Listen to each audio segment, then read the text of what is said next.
देखिए, हमारे जो वासुदेव कृष्ण धर्मसागर पंचांग के अनुसार इस वर्ष जो होली है वो 2 मार्च को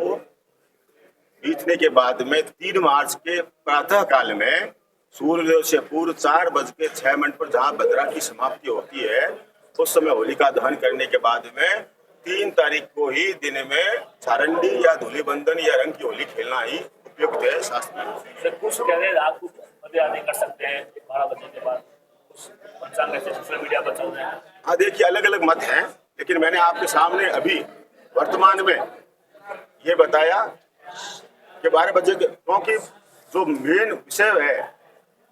वो विषय यही है कि जिस प्रकार से भ्रम फैलाया जा रहा है कि चाहे कुछ भी हो, क्योंकि मैंने बताया भद्रा का ही दोष बताया गया और वो लोग कहते हैं चाहे भद्रा हो तो नहीं हो प्रदोष काल में करो, यही मुख्य काल है। तो फिर उन वाक्यों का क्या जो भद्रा के दोष बताते हैं।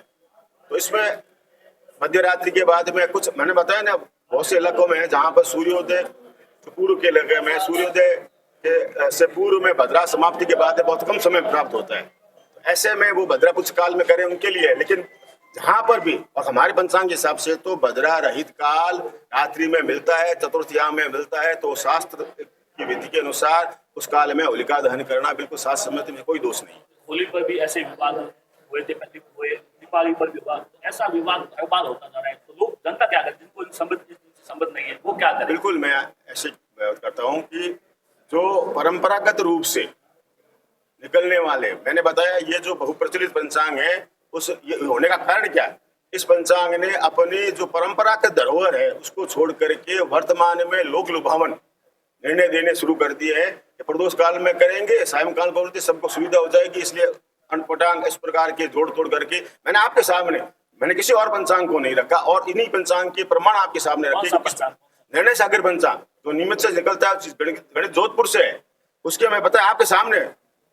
कर्म से मैं बताया किस प्रकार से वो कह रहे प्रदोष में करना चाहिए 10:30 बजे के बाद में, 1 बजे के बाद में, 12 बजे के बाद में, 2 बजे के बाद में और सुबह भद्रा अपरांत रात्रि शेषम 5:58 तक भी उन्होंने भद्रा समाप्त होने के बाद में होलिका दहन का लिखा हुआ है। तो यही पंचांग करता अब इस प्रकार से, और मैंने बताया उन्होंने गली भी निकाल ली है, अगली बार उन्होंने पता है कि हमारा विरोध होगा तो इन्होंने ऐसा लिख दिया कि कुछ लोग हैं भद्रा समाप्ति के बाद में होलिका दहन करेंगे, ये लोकाचार है। अरे भाई लोकाचार है तो फिर आप उस समय क्या लोकाचार के अनुसार निर्णय देते थे या धर्म ग्रंथों के आधार पर, शास्त्र के ग्रंथों के आधार पर निर्णय देते थे? ये प्रश्न है हमारा। ज्यादातर लोग उसको ही मानते हैं, ज्यादातर प्रश्न वो भी है वही है। हाँ, तो इसीलिए मैं हम आपके माध्यम से आपका सहारा लेने का मतलब यही है कि आप जो चौथा स्तंभ है समाज का वो इस बात को प्रखर रूप से, और सिर्फ वही नहीं, अलग अलग हमें जो जैसी जानकारी मिली अलग शहर के विद्वान लोग भी इस पर अपनी प्रतिक्रिया दे रहे हैं, अपना स्टेटमेंट जारी कर रहे हैं और वो ऐसा कह रहे हैं कि ये जो होलिका दहन है वो भद्रोपरांतीय होना चाहिए, वही शास्त्र सम्मत है। मतलब आप कह रहे हो निर्णय सागर जो शास्त्र को छोड़ रहा है?